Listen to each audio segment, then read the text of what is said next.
یوں تو کسی بھی ملک میں بیوروکریسی ہائرارکی کے پرنسپل پر ڈیزائن ہوتی ہے. ہائرارکی کا مطلب ہے اونچ نیچ کے پرنسپل پہ، جس میں کچھ لوگوں کے پاس بہت زیادہ پاورز ہوتی ہیں اور بہت سارے لوگوں کے پاس زیادہ پاورز نہیں ہوتی.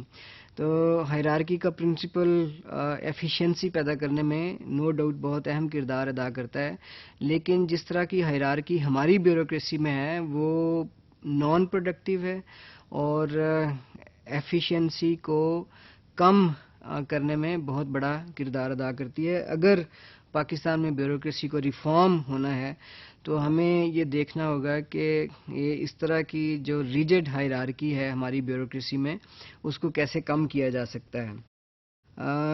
ابھی آپ دیکھیں کہ پاکستان میں گریڈ 1 سے لے کے گریڈ 22 کے سرکاری ملازمین کو آپ مل سکتے ہیں.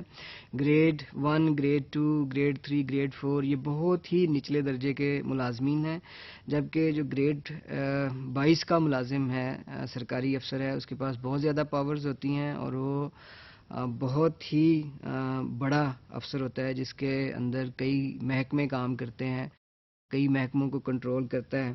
تو جہاں پر بھی بیوروکریسی کو زیادہ بہتر بنایا گیا ہے، خود یونائٹڈ کنگڈم میں جن سے ہم نے یہ نظام انہیرٹ کیا ہے کلونیل زمانے سے لے کے اب تک، خود وہاں پر بھی جو گریڈز کا ڈفرنس ہے سرکاری ملازموں میں بہت ہی کم ہے.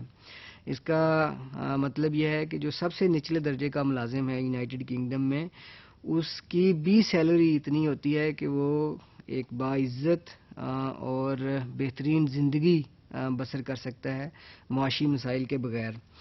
اور وہاں پر پاور مرکوز نہیں ہے بڑے گریڈ کے افسروں میں یا وزیروں میں. اس کی وجہ سے زیادہ بہتر طریقے سے ان کی بیوروکریسی کام کرتی ہے. سملرلی اور بہت سارے ملکوں میں بھی جو ڈفرنس ہے ٹاپ لیول اور باٹم لیول کے سرکاری ملازمین میں، وہ بہت کم کیا گیا ہے. تو اس کا بھی ہمیں کوئی طریقہ نکالنا پڑے گا کہ ہم ہیرارکی کو کسی طرح کم کریں. ہیرلڈ وائٹ لیزول جو پالیسی سٹڈیز کے بانی ہیں، ان کا آئیڈیا یہ ہے کہ پالیسی سٹڈیز سوسائٹی کو ڈیموکریٹائز کرنے میں ہیلپ کرے گی.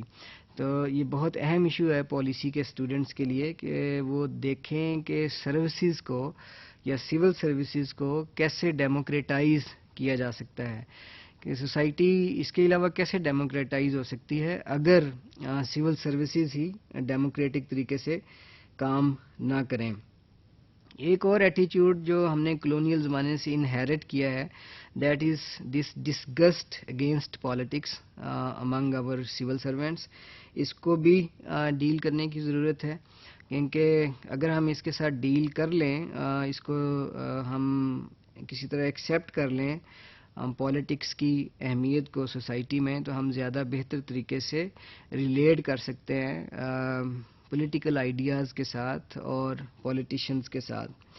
ہمیں کسی طرح یہ بھی سیکھنے کی ضرورت ہے کہ ہاریزونٹل سٹائلز کام کرنے کے کیسے ڈیولپ کیے جا سکتے ہیں.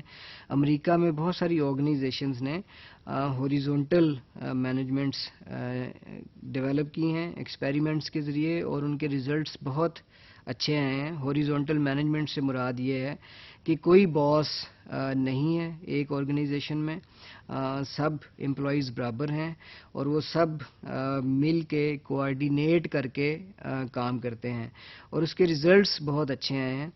اگر بے شک ہم فوری طور پر اپنی بیوروکریسی کو یا اپنے آفیسز کو ہاریزونٹل مینجمنٹ پر نہیں لا سکتے، تو ہمیں اس طرف قدم بڑھانا چاہیے تاکہ جو چھوٹے درجے کے سرکاری ملازمین ہیں وہ اپنے کام میں ڈگنیٹی فیل کریں، اور ان کے پاس بھی اتنی مراعات اور اتنی تنخواہیں ہوں کہ وہ احساس محرومی کا شکار نہ ہوں اور کرپشن اور ایکسٹورشنز کی طرف نہ دھیان دیں.